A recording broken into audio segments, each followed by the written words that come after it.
Democracy, a word we utter daily, a system revered by many, and a concept often taken for granted. But what if its true meaning, its very foundation, has been misunderstood for millennia? What if this noble ideal once held a far darker, more exclusive connotation?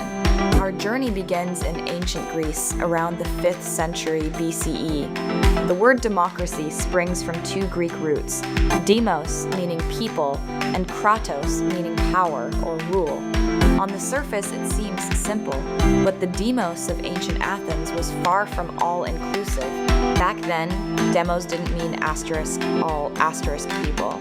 It largely referred to freeborn adult male citizens, excluding women, slaves, and foreign residents.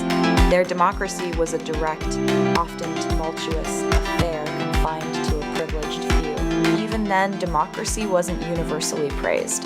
Philosophers like Plato and Aristotle often viewed it with deep suspicion, fearing it could easily devolve into mob rule, the tyranny of an uneducated, propertyless majority, rather than true justice. As Athens waned, so did the practical application of democratia. The Roman Republic, while having popular assemblies, was an oligarchy at its core, and eventually the empire solidified centralized power, pushing democracy further into the shadows. For centuries, through the so-called Dark Ages, the word democracy largely disappeared from European political discourse. Monarchy, aristocracy, and ecclesiastical rule dominated the landscape, with little room for the people's power. It wasn't until the Renaissance, and more profoundly the Enlightenment, that classical texts were rediscovered and democracy began its slow re-emergence.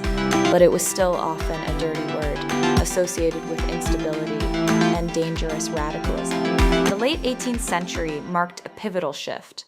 The American and French revolutions, driven by ideals of popular sovereignty, dared to redefine demos, challenging the old order and asserting that power truly belonged to a broader the people. The French Revolution, with its cry of liberté, égalité, fraternité, pushed the boundaries even further, envisioning a society where rights were universal. However, the path to true universal suffrage remained long, bloody, and fraught with contradictions. Throughout the 19th century, fueled by the Industrial Revolution and burgeoning social movements, the demand for greater representation intensified. The word democracy started to shed its negative connotations, becoming a beacon for reform. The tireless fight for women's suffrage marked another massive expansion of demos. Women, long excluded from political participation, finally gained their rightful place in the political sphere, irrevocably altering the word's scope, and the expansion didn't stop there. The civil rights movements and ongoing struggles for LGBTQ+ rights, disability rights, and indigenous rights have continuously challenged and broadened our understanding of who the people truly are. While ancient Athens practiced direct democracy, where citizens voted on every law, modern nations largely adopted representative democracy. We elect officials to make decisions on our behalf, a pragmatic evolution for vast, complex populations. So, democracy is not a static ideal.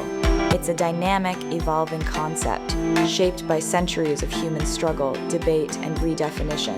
Its meaning is still being written by us, the people, in every vote, every protest, every conversation.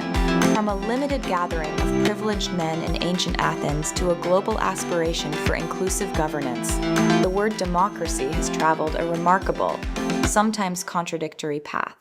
It carries the echoes of countless voices that fought for inclusion. It reminds us that words are not just labels, they are living testaments to human history, struggle, and the enduring quest for a more just future. The power of the people, not just some people, is the true legacy of democracy.